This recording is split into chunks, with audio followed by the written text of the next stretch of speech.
la séquente, les angles correspondants, les angles alternes internes et les angles alternes externes. Alors, la séquente est une droite qui traverse deux droites parallèles. Alors ici, on a la séquente. Et nos deux droites parallèles, ce sont ceux-ci. Deux droites parallèles ne se rencontrent jamais.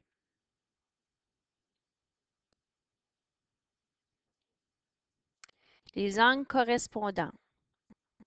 Les angles correspondants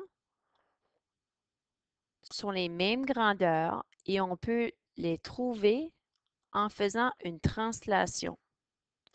Donc ici, si je fais une translation avec l'angle 1, alors je suis capable de la déplacer et c'est la même angle que l'angle 5. Donc l'angle 1 et l'angle 5 sont des angles correspondants.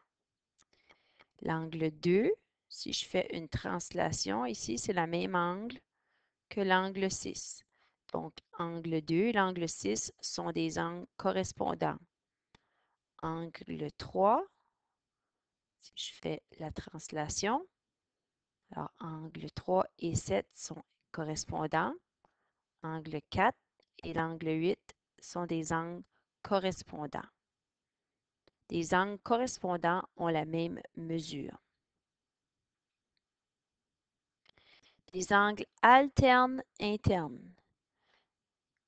Les angles alternes internes sont à l'intérieur des droites parallèles, mais ils alternent. Alors voici. Alors les droites parallèles ici, mes angles sont à l'intérieur des parallèles et ils alternent. Ça veut dire qu'il va d'un côté et de l'autre de la séquente. Donc les angles 7 et 2 sont des angles alternes internes, ainsi que les angles 1 et 8. Les angles alternes externes. Alors, les angles alternes externes sont à l'extérieur des droites parallèles et alternent en diagonale. Donc, à l'extérieur des droites parallèles et ils alternent. Donc, 4 est alterne interne avec 5, alterne externe avec 5 et 6 est alterne externe avec 3. Ici, j'ai une carte de la ville de Bathurst. Je vais tracer deux droites parallèles, c'est-à-dire la rue Saint Andrews comparativement à la rue Saint-Georges. Donc, les deux rues, Saint-Georges et Saint Andrews, sont des droites ou des rues parallèles. La rue King, ici,